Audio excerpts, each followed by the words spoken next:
Assalamualaikum warahmatullahi wabarakatuh. Yang kami hormati penilai debat konstitusi 2019, kami tim debat dari UIN Sunan Ampel Surabaya.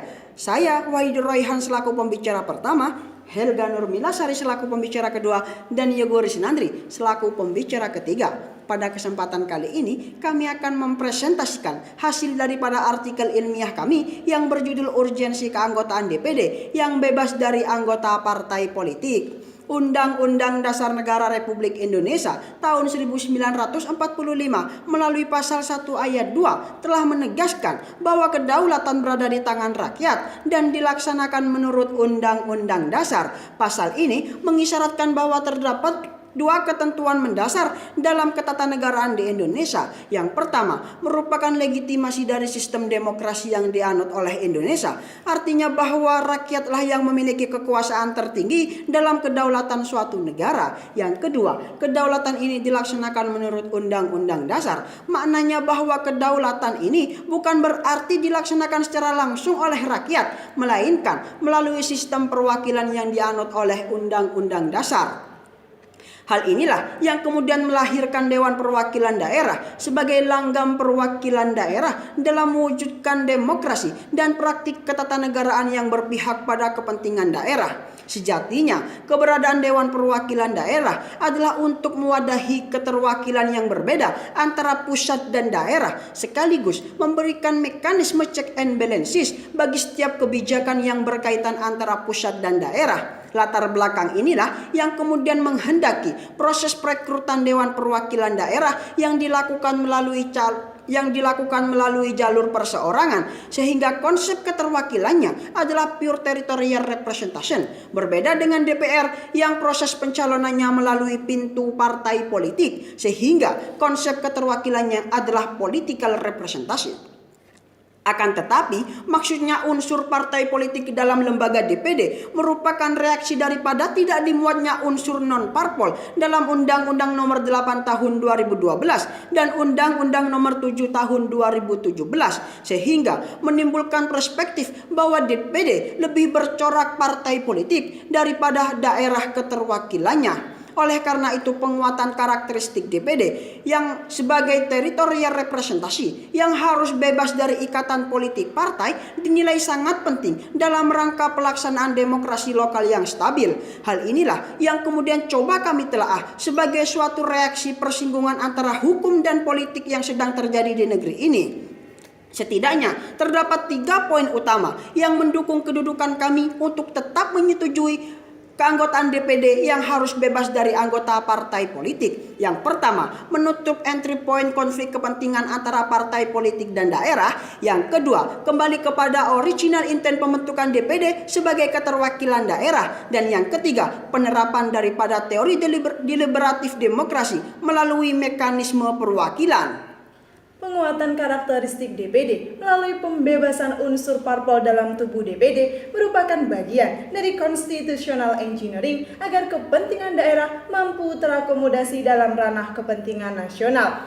Kualifikasi ini menjadi hal yang sangat penting untuk dapat menutup entry point konflik kepentingan antara partai politik dan daerah. Anggota Dewan Perwakilan Daerah yang tergabung dalam partai politik akan dapat menimbulkan benturan kepentingan, mengingat anggota partai politik akan senantiasa membawa sikap dan ideologi dari partai politiknya. Apa yang dianggap penting oleh daerahnya bisa jadi justru merugikan posisi dan kedudukan dari partai politiknya. Maka dalam hal ini, kepentingan daerah telah secara nyata tersandra dengan adanya kepentingan partai politik dan akan berakibat pada terhambatnya proses aktualisasi kepentingan daerah. Problematika internal dalam tubuh DPD yang dilatar belakangi karena adanya kepentingan politik praktis yang dibawa oleh anggota DPD telah sukses menurunkan tingkat kepercayaan masyarakat. Carta Politika menyebutkan bahwa 40,5% masyarakat menyatakan tidak percaya terhadap lembaga DPD sebagai langgam dari perwakilan daerah. Fenomena ketatanegaraan inilah yang menunjukkan adanya aneksasi politik, di mana partai politik yang sebelumnya telah mendapatkan domain melalui DPR, kini mengambil alih domain perwakilan daerah melalui lembaga DPD. Pemurnian karakteristik DPD bukan hanya untuk meningkatkan kepercayaan daripada masyarakat, melainkan juga untuk meningkatkan kesadaran ketatanegaraan. Mengingat original intent daripada lembaga DPD itu sendiri merupakan pure territorial representation, dan hal ini telah ditegaskan oleh Mahkamah Konstitusi sebagai the final interpreter of Constitution melalui putusannya nomor 10 tahun 2008 yang menyebutkan bahwa desain konstitusional daripada DPD adalah sebagai penyeimbang terhadap keberadaan DPR yang merupakan political representation untuk mampu membangun mekanisme check and balances antar lembaga perwakilan. Perbedaan latar belakang keterwakilan inilah yang akan mampu menjalin suatu sistem saling kontrol dan mengawasi berjalan relatif sehat dan seimbang.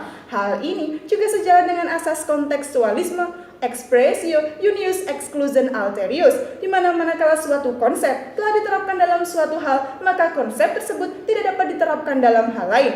Konsep keterwakilan politik telah mampu diakomodir melalui Dewan Perwakilan Rakyat, sehingga keberadaan DPD harus dimurnikan dan dibersihkan dari unsur keterikatan manapun, termasuk juga unsur keterikatan partai politik. Selanjutnya, menjelaskan mengenai penerapan teori deliberatif demokrasi melalui mekanisme perwakilan. Munculnya konsep deliberatif demokrasi menghendaki agar masyarakat ditempatkan pada posisi yang emansipatoris dalam melakukan kegiatan legislasi, sehingga hukum yang dihasilkan merupakan produk hukum yang bersifat partisipatif dan juga aspiratif. Keikutsertaan warga negara biasa untuk sebanyak mungkin terlibat dalam pengambilan keputusan menjadi penting, manakala fungsi komunikasi dan agregasi partai politik untuk menyerap aspirasi masyarakat tidak berjalan maksimal. Hal ini diperkuat dengan data yang kami himpun dari Poltreking Indonesia tahun 2017 yang menyatakan bahwasannya partai politik adalah lembaga yang sangat tidak dipercayai oleh rakyat, dan disusul DPR sebagai lembaga perwakilan yang juga minim kepercayaan dari rakyat, dengan masing-masing presentase 48% untuk partai politik dan 50% untuk Dewan Perwakilan Rakyat. Lahirnya DPD sebagai salah satu lembaga perwakilan di Indonesia menunjukkan adanya kemajuan daripada kehidupan berdemokrasi, di mana DPD membuka ruang kepada rakyat yang berasal dari non-partai politik untuk ikut serta dan memperoleh kesempatan yang sama dalam rangka memperjuangkan aspirasi daerah melalui pintu Dewan Perwakilan Daerah. Sehingga aspirasi dan kepentingan daerah yang kuat tentu tidak akan diciderai oleh kepentingan politik di tingkat pusat. Hal ini juga sebagai upaya untuk mencegah terjadinya distorsi di parlemen dan sekaligus menjamin agar setiap kebijakan kenegaraan yang berhubungan dengan daerah dapat diambil berdasarkan kepentingan seluruh lapisan masyarakat, bukan atas dasar kepentingan dari golongan tertentu. Sehingga dapat ditarik kesimpulan dari pembicara pertama sampai pembicara ketiga bahwasanya melihat fenomena ketatanegaraan kita pada saat ini ditandai dengan banyaknya anggota DPD yang terlibat dalam keanggotaan partai politik, maka perlu adanya pemurnian agar anggota DPD terbebas daripada unsur-unsur partai politik dengan beberapa urgensitas. Yang pertama yaitu menutup entry point konflik kepentingan antara partai politik dan daerah. Yang kedua, kembali kepada original intent pembentukan DPD sebagai perwakilan daerah. Dan yang ketiga, menerapkan teori deliberatif demokrasi melalui mekanisme perwakilan, sehingga dengan adanya pemurnian DPD yang bebas daripada unsur partai politik merupakan bentuk upaya untuk menjaga marwah dan juga kewibawaan DPD sebagai territorial representation. Terima kasih dan salam konstitusi.